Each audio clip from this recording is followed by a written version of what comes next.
시청자 여러분 안녕하십니까? 출발 성공 투자 박민영입니다. 안녕하세요. 김수정입니다. 간밤 뉴욕 증시 3대 지수가 일제히 상승으로 마감을 지었습니다. 어제는 특히 엔비디아의 서프라이즈가 실적이 잘 나오니 서프라이즈가 지수를 견인했는데요.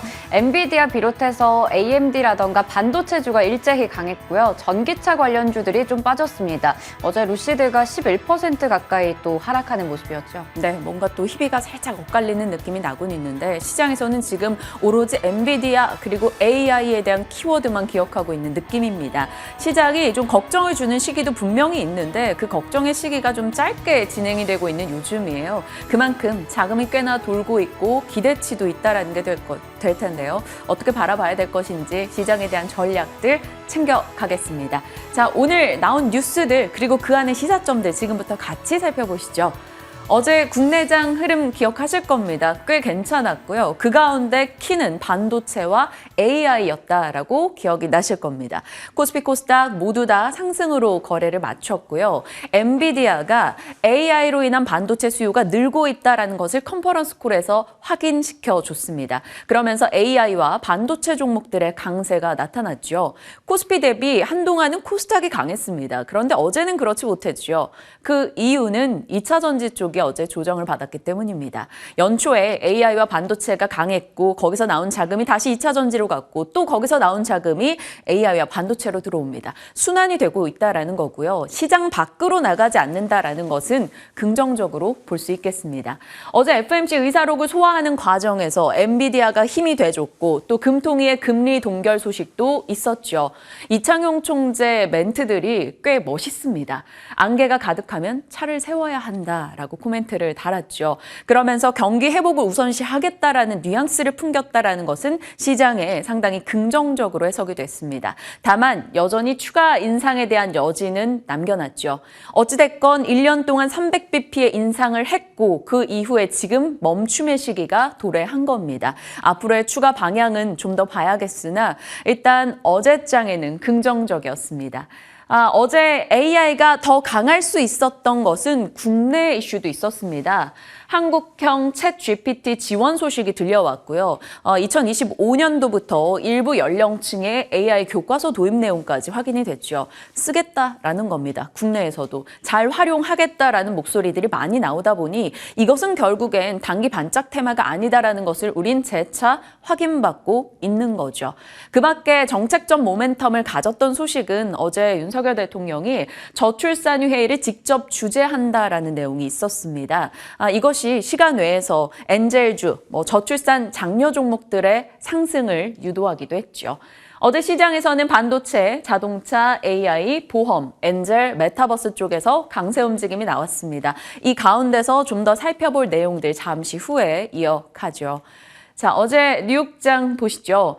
3대 지수 모두 올랐습니다. 그런데 고민은 조금 느껴지네요. 흐름을 보시면 내렸다가 올랐다가 하며 어찌됐건 상승했는데 엔비디아가 머리채를 잡았죠. 나스닥 좀 더 강하게 올라갔습니다. 0.7% 상승 확인이 됐죠. 엔비디아 컨퍼런스 콜에서 AI 얘기가 계속 나왔어요. AI와 데이터 센터가 실적을 견인했다라는 것을 확인시켜 줬고요. 지표로 본다면 4분기 GDP 증가율 잠정치가 속보치 대비 조금 줄었습니다. 경기 우려 살짝 코멘트가 나올 법했는데 그것을 마치 상쇄시키기라도 하듯 월가의 황제가 말을 바꿨습니다. JP모건 이 제이미 다이먼 회장이 미국 경제 상당히 잘 돌아가고 있다.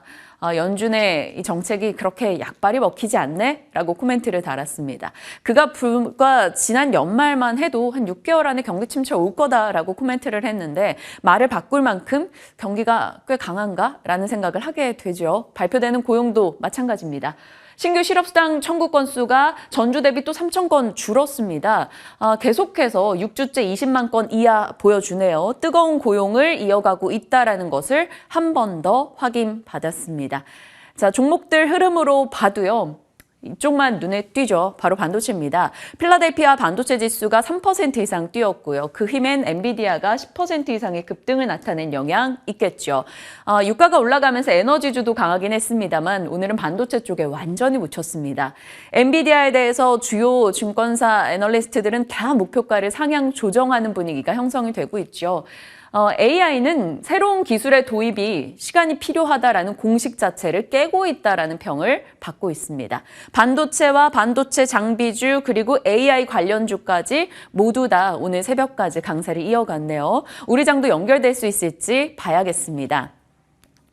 AI에 대해서 계속 말씀을 드린 과정 속에서 이거 여러 번 전해드렸었죠. 챗봇은 GPU 쇼티지와 고성능 DRAM 쇼티지를 가지고 올 것이라고요.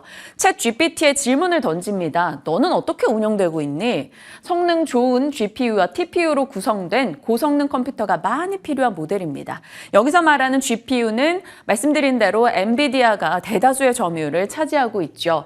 챗 GPT AI 학습만 놓고 봐도 엔비디아 GPU와 SK 하이닉스의 HBM이 쓰인다라고 말씀드렸습니다. 이 HBM이라는 것은 고대역 메모리 대량 데이터 반도체라고 보시면 되겠습니다. 고성능 반도체라고 쉽게 생각을 해보죠.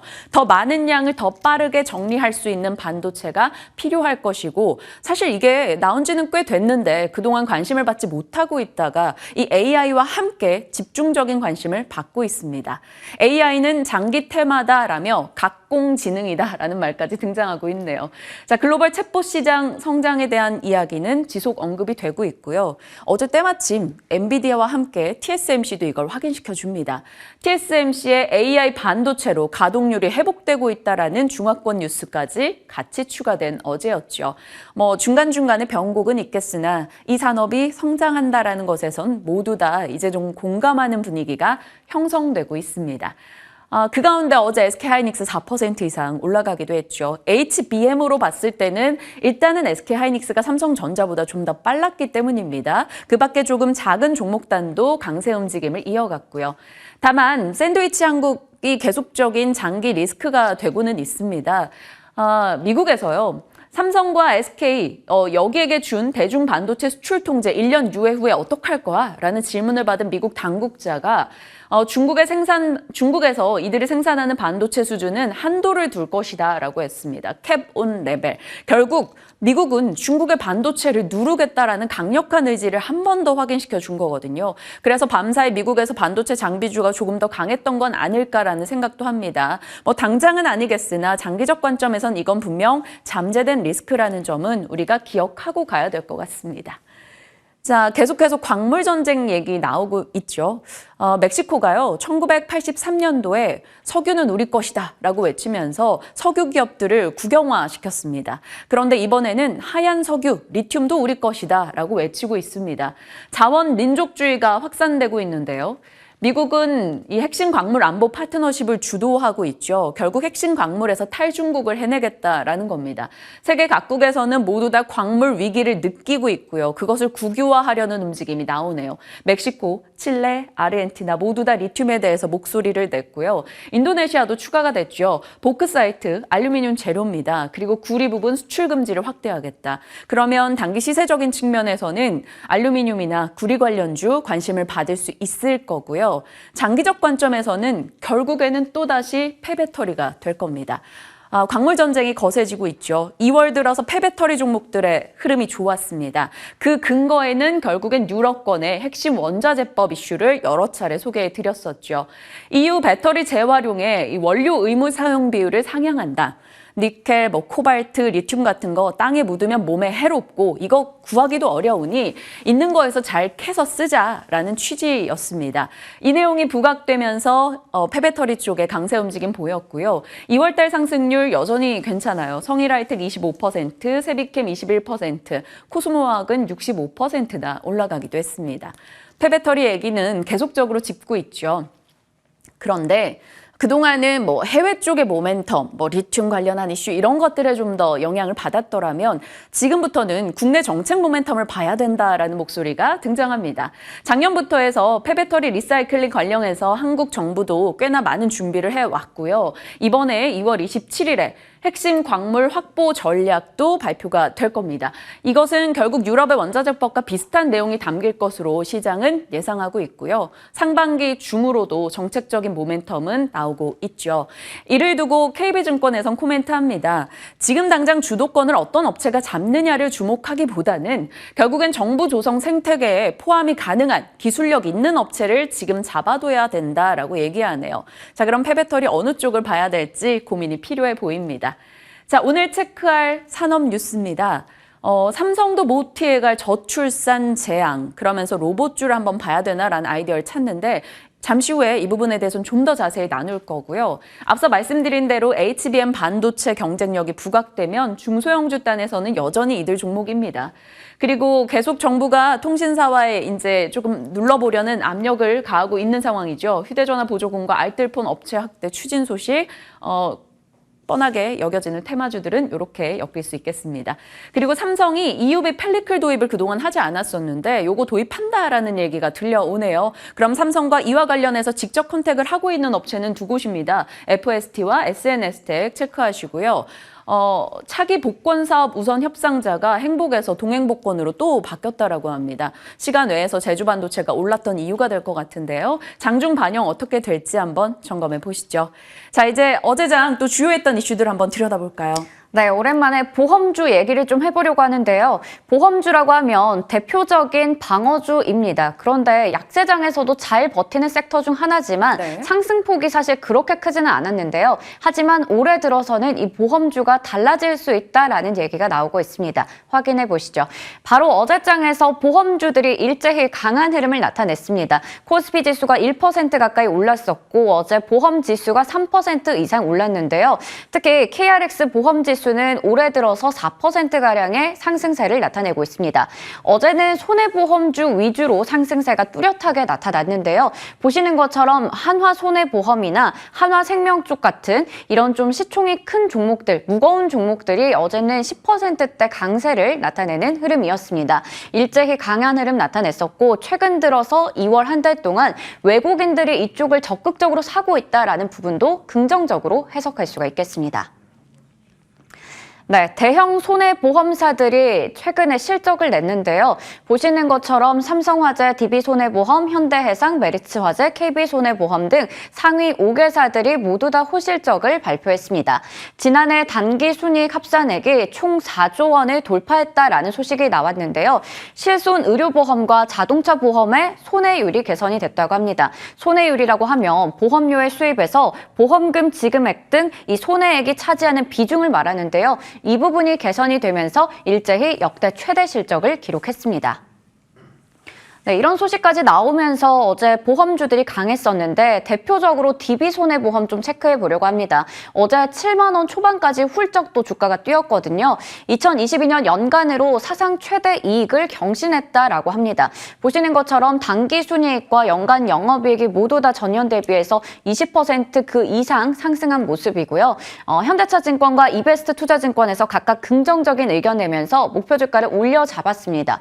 보시는 것처럼 적정 가치 대비해서 지금 50%가량 저평가되어 있는 상태고 적정한 시가총액은 여기서 3배 이상 더 상승할 수 있다라고 봤습니다. 목표 주가는 10만 2천 원까지 올려 잡았고요. 이베스트 투자증권에서는 앞으로의 성장성과 배당을 기대해 볼 수 있다 얘기하면서 역시 목표 주가 8만 5천 원까지 올려 잡았습니다. 현재 주가는 7만 3천 원 부근에서 종가를 형성했습니다. 그리고 앞서 얘기 드렸듯이 올해는 보험주들이 좀 달라질 수 있다라고 얘기 드렸던 게 바로 이 부분인데요. 올해부터 적용이 되는 새로운 회계 기준이 되겠습니다. 보험사의 보험 부채를 원가가 아니라 현재 가치로 평가하는 그러한 방침이라고 하는데요. 이렇게 되면 대부분의 보험사의 경상이익이 개선될 것으로 전망이 되고 있습니다. 그리고 흔히 금리 인상은 통상적으로 보험주에게는 좀 긍정적으로 인식이 되는데요. 이렇게 새로운 회계 기준이 적용됨에 따라서 NH투자증권에서는 앞으로 금리 상승의 효과가 보험사들의 재무제표에도 뚜렷하게 반영될 것이다 라고 전망했습니다.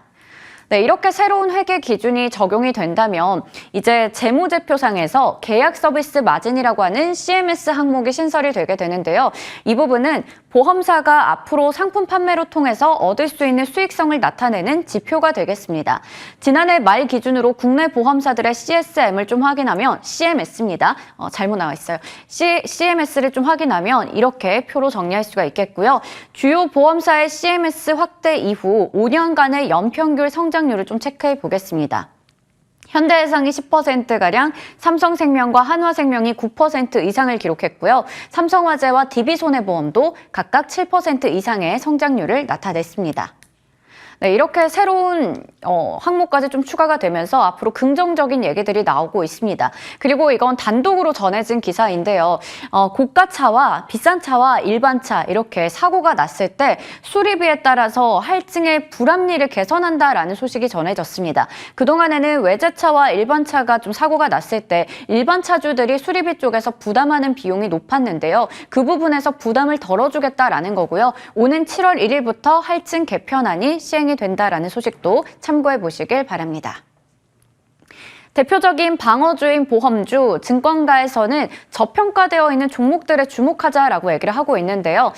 물론 한편 지금 일각에서는 보험 가입에 대한 비중이 좀 줄어들고 있다라는 그런 수요 위축에 대한 우려도 나오고 있습니다. 하지만 어제장에서 보험주들이 일제히 강했고 실적도 괜찮았고요. 앞으로 새로 적용될 회계 기준까지 수익성에 긍정적인 영향을 준다고 하는 만큼 DB손해보험이나 한화생명, 현대해상 등등의 종목들 관심 있게 볼 수 있을 텐데요. 보험주에 대한 시각 잠시 후에 전문가와 이야기 나눠보겠습니다. 다음으로 가나안가나 체크해 보겠습니다. 삼성이 애플을 잡을 수 있는 신무기를 꺼낸다라는 소식이 전해졌는데요. XR 시장은 2025년에는 2021년 대비해서 10배가량 폭발적으로 성장할 것이다라는 전망이 나오는 가운데 삼성과 애플의 경쟁이 치열한 상황입니다. 삼성전자는 지난 언팩 행사에서도 이 XR 시장에 더 뛰어들겠다, 퀄컴과 구글과 협력을 하겠다라고 밝힌 바가 있었죠. 최근에 이 삼성 쪽에서 XR 조직을 가동을 했고요. 지금 삼성 디스플레이 비롯해서 중국의 여러 패널 업체들과 회동을 가졌다라고 합니다. 특히나 자체적으로 XR, VR 제품의 개발 논의를 하고 있다라고 하는데요. 6월에 양산을 목표로 해서 이르면 올해 말에 출시가 될 수 있다라는 전망이 나오고 있습니다. 어제 관련해서 메타버스 쪽에서 XR 기기 관련주, 알체라, M게임 등등의 종목들 상승세를 나타내는데요. 관련해서도 이야기 더 나눠보도록 하겠습니다. 삼성과 애플이 붙다 보니까 또다시 한번 시세를 주고 있는데 체크해 보도록 하겠습니다. 자, 오늘은요, 금요일이고 하니까 좀 장기적 관점에서 투자 아이디어를 한번 살피고자 이 내용을 좀 살펴보겠습니다. 0.78 그리고 60년, 인플레이션, 노동력 부족 이 모든 것들이 가리키는 게 바로 인구 감소가 되겠습니다. 최근 들어서 인구 감소에 대한 이야기들이 꽤 나오는데 시장은 이것을 좀 간과하고 있는 느낌이 들었어요. 그도 그럴 게 단기적으로는 사실 경제에 미치는 영향이 별로 없습니다. 하지만 1월 달에 개인적으로는 조금 충격적으로 봤던 건 중국에서 60년 만에 인구가 줄었다라는 소식이었고 그에 대해서 그것이 재화 가격을 자극할 수 있다라는 점을 말씀드렸던 바가 있었죠. 인구에 대한 이야기를 해보고자 합니다. 정부가 16년 동안 280조를 투자했습니다. 그럼에도 불구하고 출산율은 계속 줄고 있죠. 여성 한 명이 평생 동안 낳는 자녀 수, 합계 출산율이라고 하는데요. 이게 0.78로 세계 최저 수준까지 우리가 떨어져 있습니다. 이틀 전에 나온 소식이고요. 이에 대해서 한국 언론보다 외신 보도가 더 강했습니다. 외신은 헤드라인을 장식할 만큼도 내용이 나왔었는데요. 워싱턴 포스트에서는 한국은 자체 세계 기록을 스스로 깼다. 근본적인 문제를 해결해야 한다라고 말했고요. 블룸버그도 저출산은 성장과 활력을 축소해서 경제에 위험이 될 것이다. 로이터는 서울 출산율은 이보다 더 낮다. 교육비라던가 집값 등이 부담돼서 아이 키우기가 어렵다라고 말합니다. 가디언에서도요. 한국 인구는 통계학적 위기가 심화되고 있다라고 얘기했고요. CNN에서는 노인을 부양할 생산 연령 인구가 너무 적어지는 것에 대해서 경고했습니다. 이에 대해서 이야기들이 계속 부각되면 부각될수록 정부 정책 모멘텀은 받게 되겠죠. 어제 윤석열 대통령이 저출산이 직접 회의를 주재하겠다라고 말한 것이 아마 그 맥락일 수 있습니다. 엔젤주들 시간외에서 올랐고요. 꿈비와 같은 또 유아용품 관련한 종목들도 강세가 나왔었죠. 그리고 티니핑 업체 역시나 주가가 강하게 움직임을 보이기도 했습니다. 여기 보이는 사진은 제가 저희 집 아이를 하원하는 장면입니다. 이제 행사가 끝나고 부랴부랴 뛰어가서 하원 시간 겨우 맞춰서 데리고 왔던 기억이 있는데, 정말 일하면서 아이 키우기가 힘듭니다. 여러 가지 정책적이나 돌봄 문화나 이런 것들이 부족하다라고 실질적으로 많이 느끼고 있고요. 그래서 출산율이 좀 떨어지는 건 아닌가라고 적극적인 공감을 하기도 합니다. 어찌됐건 이렇게 출산율이 떨어지고 인구가 줄어드는 것은 비단 우리만의 문제가 아니죠. 중국과 일본 등 아시아권, 유럽도 마찬가지입니다. 이를 두고 우리가 좀 생각해 볼 문제가 있는데요.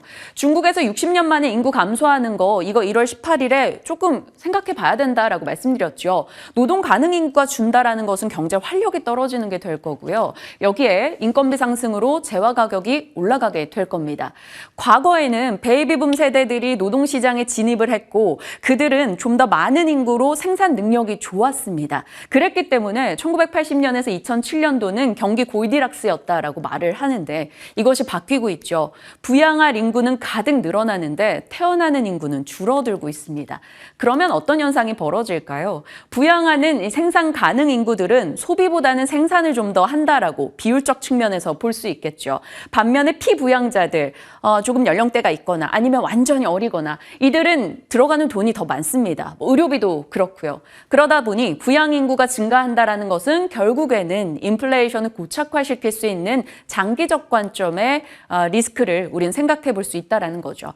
그래서 인구 변화 문제를 놓고 꽤 많은 생각을 했습니다. 그래서 영향을 받을 만한 내용들을 많이 추려봤어요. 일단 중국에서부터 인구 감소가 하고 있다라는 것은 중국의 동력이 떨어진다? 그러면 중국이 그동안 싼 노동력 가지고 밀어붙였던 산업들이 바뀔 수 있다라는 거죠. 그들도 이제 산업과 기술 고도화 쪽으로 가게 될 것이다라는 걸 생각할 수 있고요.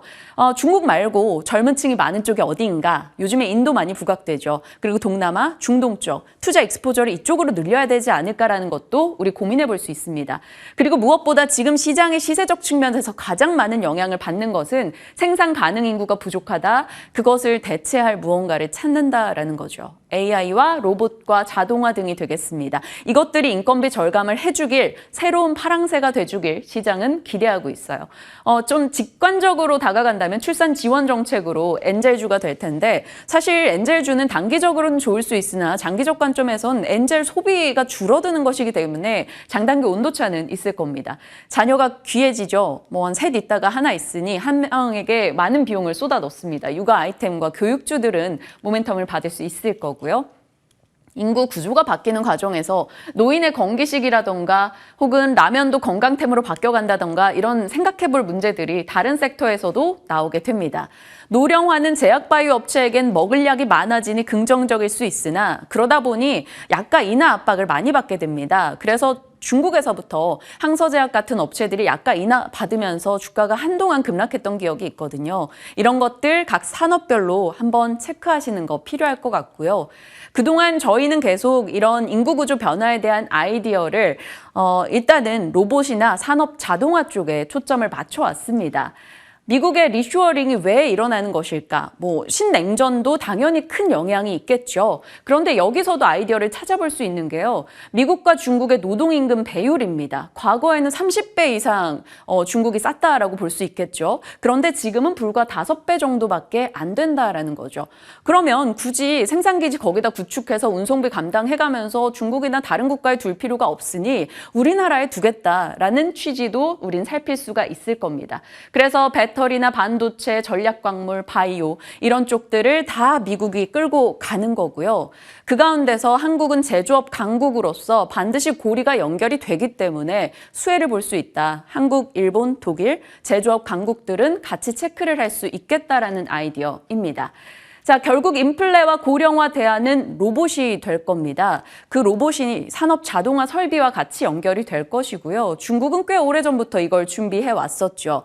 그러다 보니까 일본의 대표적인 로봇 감속기 업체 하모닉 드라이브 올해 흐름 좋았고요. 중국의 감속기 업체 리더스 드라이브 역시나 올해 좋았습니다. 그리고 한국의 감속기는 SBB테크 저희 시간대도 여러 번 나왔던 종목인데 220% 상승률을 기록하네요. 관련해서 이런 자동화 쪽에 관심이 올라갈 수밖에 없다라는 것을 말씀드리는 거고요. 이것은 신영증권에서 얼마 전에 추려둔 자료를 이렇게 아껴놨다가 오늘 이렇게 공개를 합니다. ETF입니다. 해외 시장에서 AI와 로봇이 담긴 ETF고요. 국내에서는 또 이렇게 찾아볼 수가 있는데요. 장기적 방향이라면 이런 쪽도 관심을 가져볼 수 있지 않을까 생각이 듭니다. 일정의 아이콘이 로봇이다라고 로봇주 얘기할 때 전해드렸는데요. 다가옵니다. MWC부터 해서 테슬라 마스터플랜 3 공개, 여기서도 자율주행 자동화 얘기 나올 수 있으니까요. 점검하시자라는 취지였고요. 이렇게 로봇에 대한 코멘트까지 잠시 후에 들어보면서 인구 구조에 대한 전략까지 마무리 짓도록 하겠습니다. 자, 시장에 대한 전략 지금 같이 챙겨보시죠.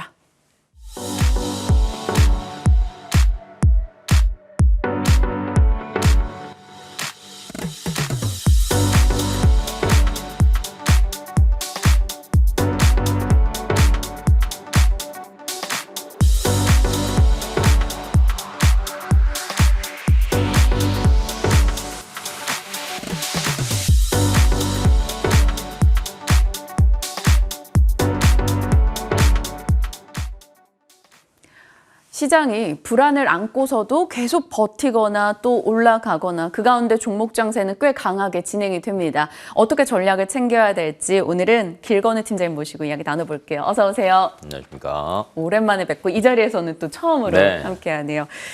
시장에 대한 뷰 요즘 어떻게 갖고 가고 계세요?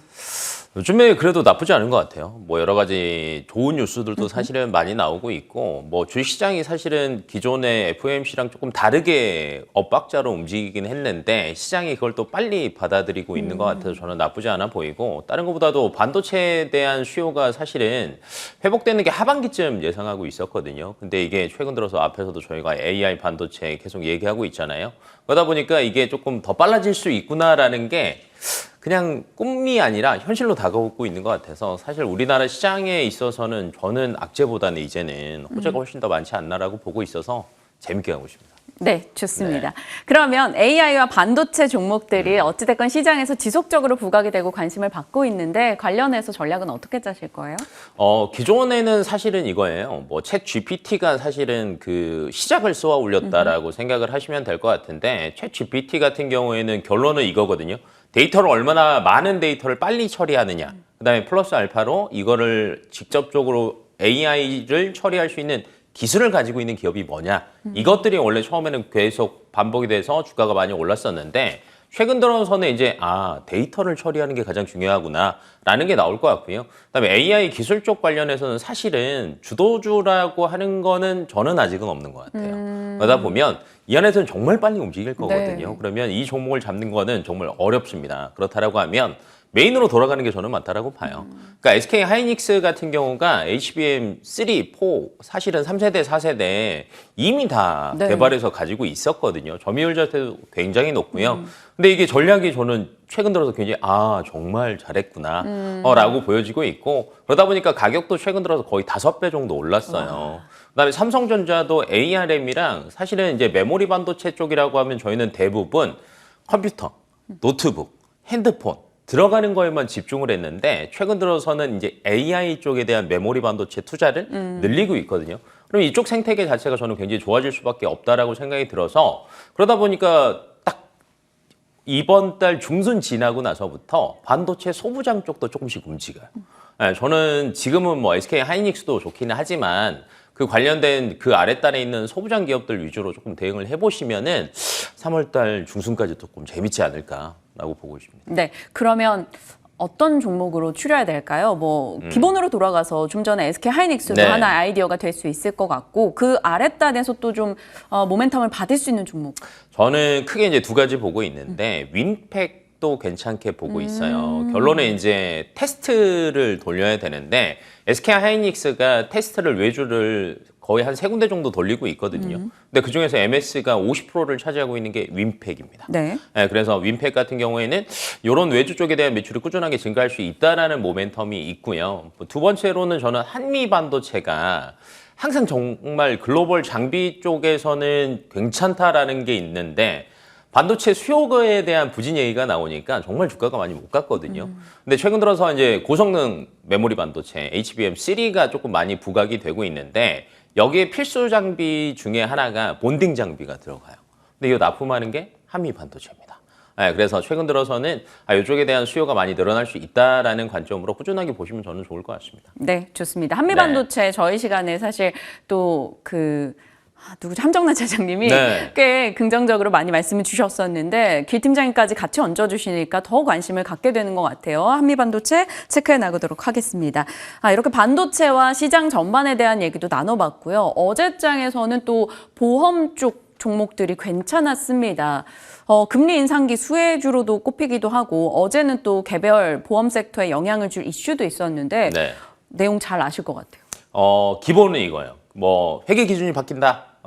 기존에는 IFRS 4였고요. 네. 이제 17로 바뀌는데 앞에서 이제 예를 들면 부채도 이제 자본으로 인식하고 이런 것들도 있지만 기본은 이거예요. 보험주들이 항상 단기적으로 움직이거든요. 움직인 가장 큰 이유가 뭐냐면 보험료가 들어올 때만 수익으로 인식이 되고요. 일정 기간이 지나면은요. 보험금이 나가다 보니까 부채로 인식이 돼요. 그러니까 호재는 짧고요. 악재는 긴 거예요. 그래서 사실은 길게 갈 수가 없는 상태였는데 네. 회계 기준이 17로 바뀌면서 가장 장점은 이겁니다. 보험료를 길게 내면 낼수록 내는 기간 동안 이익으로 인식을 하는 걸로 회계 기준이 바뀌었어요. 그래서 최근 들어서 외국인들이 사는 종목들을 보면 삼성생명, 삼성화재도 사기도 하지만 메인은 화재보험사를 많이 사요. 왜 그러냐면 손해보험사 같은 경우에는 장기 상품을 거의 한 3년, 4년 동안 굉장히 판매 비중을 늘렸어요. 그러다 보니까 장기 상품 같은 경우는 거의 20년 이상을 납부하는 상품이니 진짜 재무 건전성 자체가 굉장히 좋아질 수 있구나라는 측면으로 인식이 되다 보니까 저는 올해는 손해보험사 위주로 정말 주가가 그래도 조금 길게 갈 수 있지 않을까라고 보고 있습니다. 그러면 손해보험사들 내에서도 좀 여러 회사가 있으니까 그 네. 가운데서도 요 매력을 좀 제일 잘 받아갈 만한 데가 어디인지. 저는 메리츠 화재 봅니다. 메리츠 화재. 네, 이제 최근 들어서 조금 많이 이슈가 되고 있는 회사들이 현대해상, 삼성화재 이런 것들이 있는데 메리츠 화재가 거의 3년 전부터 자동차 쪽에 MS를 거의 늘리려고 노력을 하지 않았어요. 이걸 내려놓고 차라리 장기 쪽을 늘리자라고 해서 여러 가지 이벤트, 비용이 들어간다라고 해도 정말 많이 비중을 늘려놨거든요. MS 자체가 그래서 최근 들어서 굉장히 올라갔다 보니까 저는 1분기, 2분기 실적들 나오시는 걸 본다라고 하면 이 정도였어? 라고 생각하실 수 있을 것 같습니다. 이렇게 쉽게 설명도 잘해주시고 토픽도 딱딱 집어주시고 명쾌하네요. 자, 그럼 다음 섹터는 인구구조 변화에 대해서 여러 가지 산업에 대한 이야기를 사실 건넸지만 지금으로서 시장에서 제일 궁금한 섹터는 결국에는 로봇이라던가 어제 네. 시간을 테마였던 엔젤주 이럴 네. 겁니다. 관련해서 좀 전략을 주신다면요. 저는 엔젤주는 굳이 안 보셔도 될 것 같아요. 왜 그러냐면 정말 단기적인 테마인데 이게 언제 단기적인 게 일주일짜리일지 하루짜리일지 이거 자체가 가늠하기는 저는 굉장히 어렵지 않나라고 보는 것 중에 하나가 앞에서도 아마 수치상으로 앵커님이 말씀을 해주셨는데 280조 쏟아부었거든요. 네, 근데 출산율은 되려 더 떨어졌어요. 근데 이거는 구조적인 문제이기 때문에 이거를 한 번에 바꾼다라는 거는 정말 어려울 거예요. 근데 최근 들어서 보면은 인구가 구조적으로 떨어진다라고 하면 저희 아까 말 그대로 제조업 강국이잖아요. 공장에 인원이 없어요. 그러네요. 이걸 대체할 만한 게 뭐가 있을까라는 고민을 해봐야 되는데 최근에 LG전자 같은 경우도 창원에 공장을 증설을 했거든요. 근데 원래 한 100명 정도 쓴대요. 30명 쓴답니다. 어머, 네. 많이 줄였네요. 네, 근데 줄인 거를 거의 자동화 기기가 대체를 하고 있고 그다음에 자동차 공장들 같은 경우에도 최근 들어서는 GM도 마찬가지고 대부분 자동화 설비로 변경을 했거든요. 그렇다라고 하면 우리나라 같은 경우는 사실은 공장 자동화 쪽에 대해서는 사실은 크게 모멘텀을 가지고 있는 기업은 사실은 없어요. 일본, 독일이 워낙 잘하고 있기 때문에 그래서 이제 협동 로봇 쪽이나 서비스 로봇 쪽에 대한 모멘텀들은 굉장히 많았는데 저는 반대로 이제 감속기 업체들 같은 경우가 조금 더 이제 협동 로봇에서 많이 썼는데 자동화 쪽까지도 국산화에 대한 모멘텀은 저는 분명히 가져갈 수 있다라고 봅니다. 그래서 꾸준하게 감속기 관련 업체들이나 로봇 관련 업체들은 제가 볼 때는 저출산의 가장 큰 수혜주들은 이 친구들이 될 것 같아요. 그러니까요. 지금 네. 새로 짓는 공장을 사람 쓰는 구조로 바꾸진 않을 거잖아요. 맞아요. 전부 다 자동화 쪽으로 가다 보니 말씀 주신 대로 자동화 설비, 관절 들어가고 이런 데는 다 감속기가 쓰입니다. 그럼요. 그래서 감속기를 말씀 주신데 그럼 감속기가 국내에선 SPG, SBTech 네, 그 두 개밖에 없거든요. 사실은. 그쵸? 네, 왜냐면 국산화 시키는 게 말 그대로 또 이거예요. 비용 절감. 네, 아마 금리가 어느 정도 안정화가 되고 뭔가가 된다고 하더라도 경기 침체에 대한 불안감은 여전히 있거든요. 근데 이게 아마 올해 해소가 되기는 어려울 것 같고 늦어도 빨라도 내년 내후년까지는 넘어갈 거라고 보는데 그렇다라고 하면 기업들 입장에서도 투자에 대한 고민들도 있고요. 그다음에 자동화 설비를 안 할 수는 없어요. 그럼 비용적인 측면에서는 결론은 감속기 업체밖에 없는 거예요. 여기서 단가를 낮춰야 되니까. 그래서 최근 들어서 너무 많이 오르기는 했습니다. 그래서 한 번에 들어가라 이거보다는 긴 호흡으로 생각을 하시고 조정당할 때마다 조금씩 모아두신다라고 하면은 저는 괜찮을 것 같아요. SBB나 네. SPG도 긍정적으로 얘기 네. 주셨고 지금 레인보우 로보틱스도 저희에게 종목으로 주신 건데 네. 요거는 결국 삼성 투자 때문에 보시나요? 맞아요. 결론은 이제 우리나라에서는 대기업, 예를 들면 삼성전자, SK하이닉스, 현대차, 그다음에 LG전자 이쪽은 자동화가 진행이 된다라고 하더라도 결론은 이제 그쪽 관련 업체들이 수혜를 볼 수밖에 없거든요. 근데 지금 이제 그 관련 협력 업체들이나 이쪽에서는 레인보우 로보틱스가 그래도 가장 수혜를 받고 있어서 좀 긴 호흡으로 보시면 좋을 것 같습니다. 좋습니다. 네. 결국에는 조정이 나올 때 또 관심을 두고 모아갈 수 있는 종목으로 살펴주신 거기 때문에 한번 참고하셔서 챙겨가시길 바랍니다. 자, 이번에는 과연 김 팀장님의 픽은 무엇인지 궁금합니다. 배터리 다시 잘 쓰면 100% 비용 절감 가능.